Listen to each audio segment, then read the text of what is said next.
Hey guys, you may not know who I am. Most people don't. I'm one of the more quiet people at my school. Whenever I'm not doing homework or playing video games, I'm probably watching Looney Tunes. I love Looney Tunes. My grandpa doesn't, though. Mom always tells me he's never been the same since Vietnam. Every time he sees Bugs Bunny while I'm watching Looney Tunes, he just starts sobbing and screaming incoherently. It's not like the war has messed him up mentally or anything. He's completely fine whenever we're doing anything else, but whenever Bugs Bunny is on screen, is when he starts acting up. There's one cartoon of Bugs Bunny that my family had to throw out completely because he just couldn't handle it. It's the one where Elmer Fudd goes camping out in the woods. I've never seen it, or I haven't seen it since I was a young child, so I can't really remember, but Mom just says it upsets Grandpa too much, so I can't watch it. But one day, years after she told me about this, I decided to go to a thrift store by myself. While I was looking around, I saw there was a vintage cartoon section and decided to check it out. While I was looking around, I saw something. "Wait, what is that?" I said, as I grabbed it. Yes, it was the cartoon. It was a DVD of the cartoon Wabbit Trouble from 1941. I was ecstatic. But I knew I had to hide this since my mom would probably take it away if she knew I had a copy of Wabbit Trouble. So I decided to get the VHS without her permission. I took it up to the counter where I saw an old shriveled man who honestly kind of looked like a human raisin. I tried not to look disgusted by his appearance when I walked up to him, although he was busy talking to another customer who I didn't recognize. He must be new in town. It's pretty small here. He was also buying a cartoon from the guy. I heard the old man chuckle when he was walking away. I walked up to him. Sir? I asked nervously. What do you want? He snapped at me. I was wondering if I could buy this DVD. The old man's face relaxed. At least, I think I did. It's really hard to tell since his face is so shriveled up. Oh yes, of course. We can get it. And for quite a bargain, too. Only $6.66. Really? Alright, thanks. That was easy. I couldn't believe I was getting this cartoon. I wanted to see it my whole entire life. When I got home, I snuck past my mother into my room, but while I was walking there, I noticed my grandpa was sitting at me with a strange look in his eye. When I got home, I set up the film reel and got the screen ready. When the cartoon started, it started out in the shot of Elmer Fudd wanting to go camping.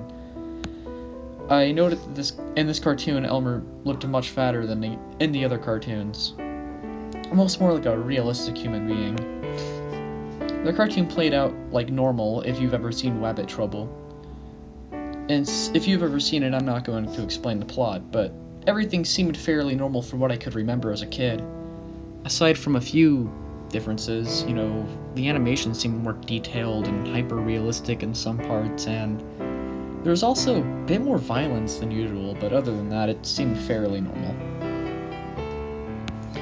Well, it seemed normal until this one part.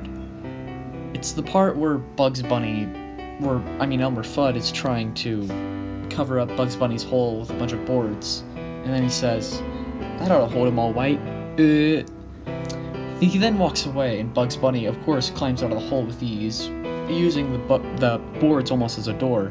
Right after he gets out of the hole, he starts forming into a shape that mocks Elmer Fudd's weight, and Bugs then says in a voice mocking Elmer Fudd's speech impediment, "That ought to hold him all white."